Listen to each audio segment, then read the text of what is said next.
Sind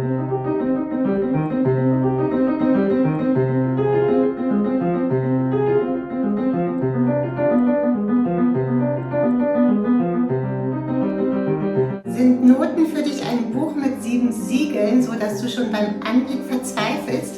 Am liebsten schlägst du das Buch gleich wieder zu, weil du zwar Noten lesen kannst, aber es viel zu lange dauert und du gar keine Musik erkennen kannst. Keine Sorge, damit bist du nicht allein. Ich zeige dir heute, wie du mit wenig Notenkenntnissen ein Meisterstück wie dieses, ich habe euch das Bach-Präludium in C-Moll ausgesucht, schnell und korrekt einstudieren kannst. Wir konzentrieren uns zunächst auf einen kleinen, überschaubaren Teil, da in diesem Stück der Rhythmus immer im selben Muster wiederholt wird. Die Noten findest du wie immer unter diesem Video verlinkt. Herzlich willkommen zu meinem neuen Video. Ich bin Pia Muse, aktive Pianistin und Diplom-Musikpädagogin. Und nun lasst uns doch mal den Anfang gemeinsam etwas genauer anschauen.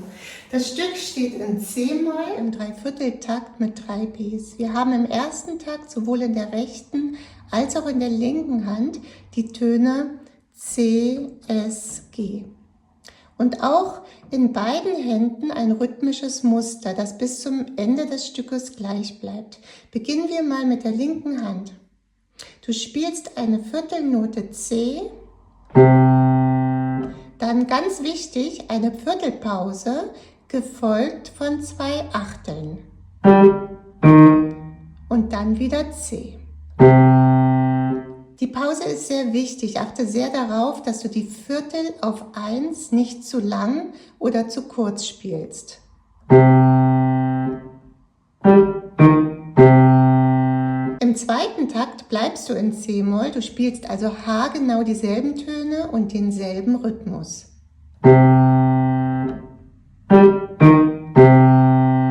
Um den Rhythmus noch genauer zu spielen, kannst du dir Achtel vorstellen.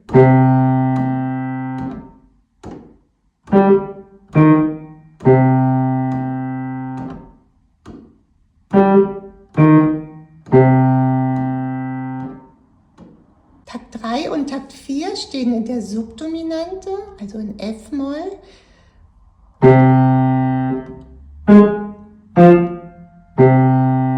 Hier wechselst du auf die Töne C, As, F, C. Dieser Takt wird 4-mal wiederholt. Und dann geht es wieder nach C-Moll. Und jetzt wechselst du auf die Töne S, C, B. Und dann beginnt ein Lamento-Bass mit einer phrygischen Wendung. Und es startet eine Modulation. Wenn du noch nicht so weit bist in Musiktheorie und nicht genau weißt, was jetzt eine Kadenz ist und Tonarten und Quart-Sechstakkorde und Umkehrungen, dann verlinke ich dir rechts oben in der Ecke das passende Video dazu. In Kurzform erklärt bedeutet das einfach nur, dass wir von der Grundtonart C-Moll die Akkorde wechseln, also eine Kadenz spielen und wieder in C-Moll ankommen, in einer anderen Lage. Und bevor die Modulation startet, ein Lamento-Bass, einen klagenden Bass in der linken Hand harmonisch abwärts spielen. Die Modulation startet.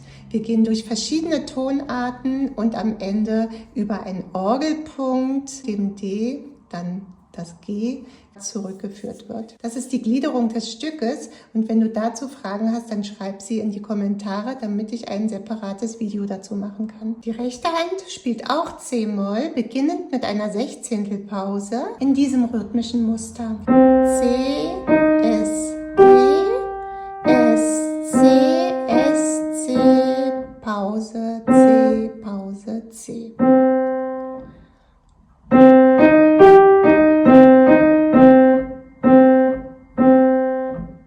Du bleibst 2 Takte in C-Moll, dann wechseln wir nach F-Moll, C, F, As.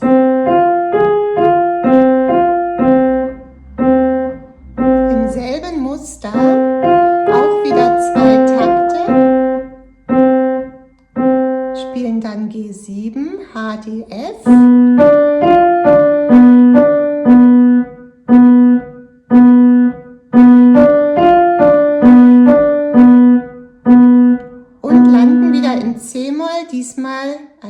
Statt Sechstakkord in der zweiten Umkehrung.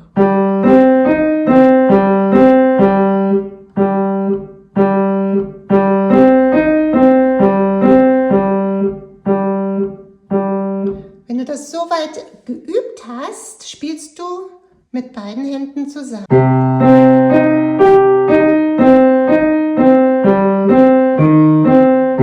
Die linke Hand kannst du so artikulieren, dass du ein Portato, also mit Nachdruck das C spielst, aber schön liegen lassen mit der Pause.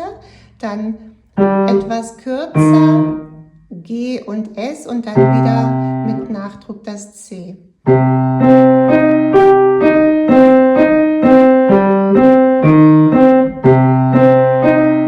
achte darauf, dass das C wirklich liegen bleibt, eine Viertel lang.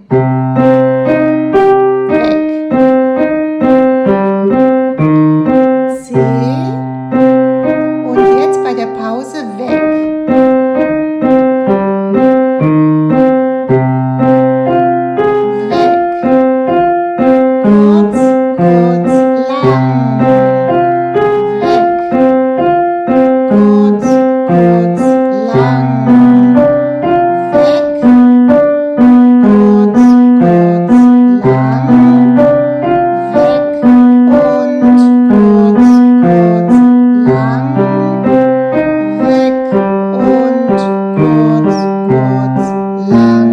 Und so weiter.